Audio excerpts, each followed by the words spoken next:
Hi everybody, I hope you're all doing really well. Back today to talk about the Historical Fiction Readathon, which is happening in the month of June. This is going to be co-hosted by myself, Shelley Swearingen, Brittany over at Literally Smitten, Melinda over at Web of Stories, and Gloria Z. Thompson, and is encouraging you to read at least one book of historical fiction in the month of June. That is all you have to do in order to participate. However, we do have some additional prompts that each of us have chosen in order to challenge your reading a little bit more. And myself, I am going to be doing individual recommendations videos for each of these 5 prompts. I've done my own prompt, which is reading a book about the arts, or where the arts are featured. I've done Shelley's prompt, which is to read a work of historical fiction about a real remarkable figure. And now I am moving on to Brittany over at Literally Smitten's prompt, which is to read a work of historical fiction with a dual timeline, which does as it says on the tin. We are batting back and forth between 2 separate timelines, 2 separate narratives in order to create the full story. And I realised when I was sifting through trying to find recommendations for this prompt that actually quite a few of my favourite historical fiction books fit this. So without much further ado, let's just get straight into these book recommendations. Actually, one of the most recent works of historical fiction that I have read deals with this, and it is A Dangerous Inheritance by Alison Weir. While I will admit that this is not my favourite of Alison Weir's books, it is still an interesting premise and features a dual timeline. And we are batting between the stories of Catherine Grey, who was the sister of Lady Jane Grey, the infamous 9 Days Queen, going through her life kind of in her sister's shadow and carving a life out for herself following her sister's death and her family's downfall. And then we also revert back about 50 years to the life of Catherine Plantagenet, who was the bastard daughter of Richard III. Both of these women spent time in the Tower of London, both of them in Alison Weir's retelling having love affairs that scandalised and put the fate of their positions and maybe even their lives in jeopardy. And both of them become intrigued with the mystery of the princes in the tower. For Catherine Plantagenet, obviously it is a very meaningful mystery to her because it is about the innocence or guilt of her father. Was her father Richard III complicit in the murder of the princes in the tower? Were they even murdered at all? Whereas for Catherine, it's a little bit more of a game to her, something that she lights upon and just wants to find out. The next work with a dual timeline actually focuses around one person, but you will understand why it works very well for this prompt, and it is The Invisible Life of Addie Laru by V. Schwab. In this we have our main character, who is originally called Adeline Laru, who is living in 1713 in France. She is a very independent thinker and craves freedom and a life without restrictions. However, when we meet her, she is being married off to a man that she doesn't love. And on her wedding day, she runs away from her family, collapses in the field near her house, and she prays to all of the gods to please find a way to release her from her fate, to give her freedom. However, what she doesn't realise is that the sun has set, and she forgets to heed her grandmother's warnings that she has always given her to not pray to the gods that answer after the dark. But answer they do. A mysterious devilish figure named Luke responds to Addie's plea, and he offers her freedom, the chance to live without constraints, and even immortality. Addie accepts his offer but doesn't really read the fine print, not realising that it is a trick that he has played upon her. Yes, Addie will never die. Yes, she now has freedom to come and go as she pleases, but at a cost, in that no matter how much time she spends with somebody, as soon as they turn away from her, they forget her instantly. And that includes members of her own family. In this book, we are majority following Addie through from 1713, seeing what her life was like as she worked out and navigated the implications and the loopholes around this curse. She finds out that she's not able to make really any sort of mark upon the world by herself, but is able to do so in brief acquaintances with artists. They are able to take her likeness in writing, in music, in art, though she will never appear in photographs, and she is never able to write, to be heard on a recording, or even say her name, her true name, due to the boundaries of the curse. We then also have a timeline that is set 300 years later. Addie is living in New York, and she comes across a man called Henry, who appears to actually be remembering Addie, and so the mystery unfolds of how is it that Henry is immune to her curse. Taylor Jenkins Reid is quite a fan of a dual timeline, and we can see dual timelines used in The Seven Husbands of Evelyn Hugo as well as Malibu Rising. The Seven Husbands of Evelyn Hugo, dual timeline is used as Evelyn Hugo is talking in the present day about her life as a golden age actress, and so we can see how it is that we'd be batting backwards and forwards. Malibu Rising by Taylor Jenkins Reid is about the infamous Reaver siblings who are congregating together in 1983 for a party. That part of the story is taking place over the course of a few days in 1983, whereas the other timeline is taking place before they were born. We are seeing the relationship of their parents, how they came to meet, and their turbulent relationship. A famous book that has more than just a dual timeline. This may not necessarily count, as it isn't going backwards and forwards in time, but is going forward through the years multiple times in the story, and that is Homegoing by Yaa Gyasi, in which we see what happened to subsequent generations following these 2 sisters who never knew each other, but one of whom was sold into slavery and sent to the Americas, and the other sister was the wife of somebody who sold to slaves. We see the subsequent generations of each of these women and how their families ended up in very different circumstances. So there is a dual timeline in the sense that you've got two different alternating perspectives. However, as the story progresses, we are going forward in time with each of them. Another one that might be a little bit more tricky in terms of exact definition of dual timelines, but I am going to include it, is Kindred by Octavia E. Butler.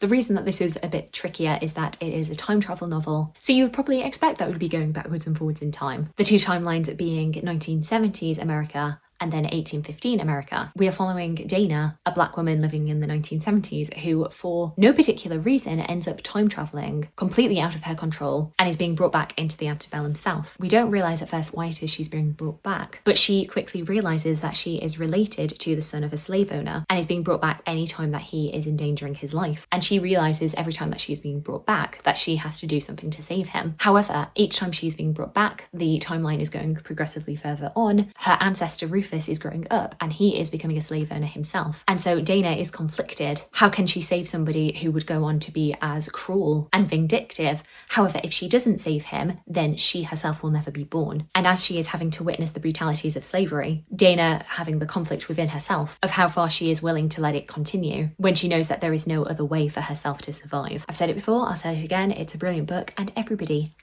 should read this. The final book that I'm going to recommend for this prompt is Hamnet by Maggie O'Farrell. This is following the family of William Shakespeare, in which Shakespeare himself is never actually named. He is referred to as the Latin tutor, the father, but never actually William himself. Despite the title being Hamnet, we are largely following the life of his wife Agnes, with the first timeline taking place over she and William's courtship, the second timeline taking place in 1596, when their son Hamnet discovers that his twin sister Judith is sick in bed, and he goes around Stratford-upon-Avon trying to find his family to take care of her. Little do any of them know that Hamnet is actually going to be the one who dies from the plague that Judith is suffering from. It is brilliant, it is creative, it is devastating, and I loved getting this glimpse into William Shakespeare's family. So there we go, those are all of the books that I'm going to recommend today of a historical fiction novel with a dual timeline. Please let me know if you've read any of the books that I've spoken about today. Alternatively, please let me know about any dual timeline novels that you love. I would love to hear from you. I hope you're having a fantastic day, and I look forward to talking to you again soon. Thanks. Bye.